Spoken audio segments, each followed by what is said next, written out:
Oh my gosh, you guys, Dr. Phil got caught lying in federal bankruptcy court, and a federal bankruptcy judge has smacked him down. My name is Adrienne Hines, and I'm a bankruptcy lawyer taking away shame and embarrassment from the discussion of debt. So let me break down this Dr. Phil tea for you because this is fascinating. Okay, so Dr. Phil wound down his daytime show in the spring of 2023. And from there, Dr. Phil decided that he wants to create a new media network called Merit Street Media.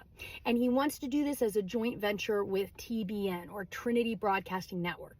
And the stated purpose and the pitch that he's giving everybody is that this is going to be an anti-woke, a culture war friendly, alternative programming platform. More power to you. That's what you like. I support that. I'm not judging you, just Dr. Phil today. So this Merit Street Media that Dr. Phil had created with TBN was seeking large-scale distribution. They were claiming that they were going to be in 90 million homes. They launched this in 2024, and let's just say it did not go so well. It just didn't hit. Some things hit, some things don't. Business started in 2024. It's now July of 2025. This business isn't even a year and a half old. And Dr. Phil decides to bring this business into a Chapter 11 bankruptcy. Red flag number one is not a very old business. He takes it straight into bankruptcy after less than 18 months. Red flag number two is the day before he takes his new media venture into bankruptcy, he creates a second new media venture. The day before he files bankruptcy on the first one that's only not even 18 months old yet.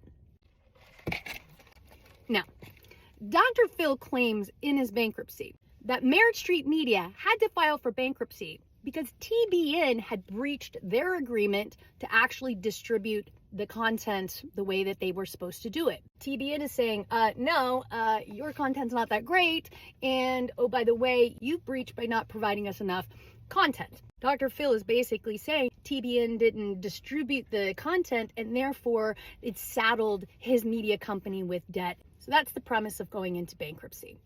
Well, this is a very young company, and they had had a lot of investors. And the investors freak the frick out the moment he takes this case into bankruptcy court. Let me give you some idea of scale here.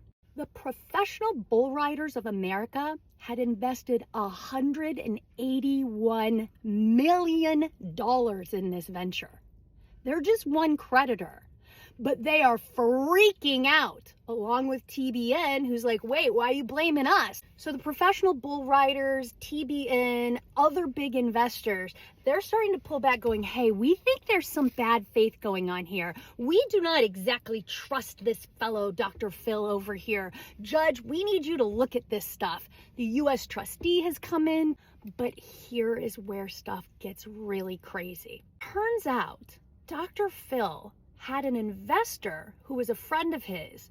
And throughout the lead up to him filing for bankruptcy, apparently he was telling his friend, buddy investor, hey, don't you worry. I'm going to take care of you. We're going to file this bankruptcy, get rid of all their debt, but don't worry, I'm going to take care of you. Well, if you know anything about the bankruptcy world, that is something that bankruptcy does not like, is when you favor a creditor over another. Big issue in consumer bankruptcy, it's something I talk about a lot, preferential payments. Well, it looks like Dr. Phil is trying to be a little hinky here, and he's not being honest with the judge about why he's in Chapter 11. Because it looks to the judge that he's in a Chapter 11 not to reorganize and be a better company, which is what you're supposed to be moving towards in a Chapter 11. No, it looks like Dr. Phil is really using this process to liquidate assets so that he can try to protect some of his friends and screw over other people. And it all came down to a text message that Dr. Phil had apparently sent to his investor friend that said something like, don't worry, I'm going to make sure you get paid. I'm just doing this to get rid of their debt. And guess what? That text message disappeared. Just disappeared out of thin air. Somehow the bankruptcy judge knew about it.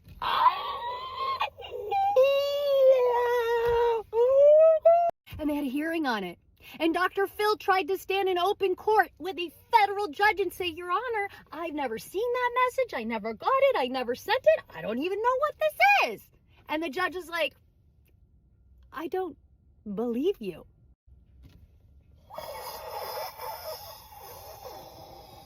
You know what the punishment is? The judge is converting his Chapter 11 case to a Chapter 7, which means everything gets sold off because he wasn't being honest. Dr. Phil has FAFO'd with the bankruptcy court.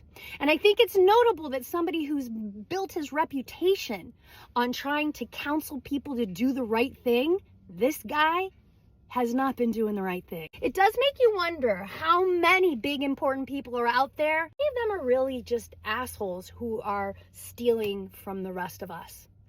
Well, listen, you can think what you want about Dr. Phil. So a couple of takeaways here. If a federal judge says to you in open court that he doesn't believe you and that your testimony is untrustworthy, I don't think you're the kind of person who should be telling anybody else how to live their life. That's just me.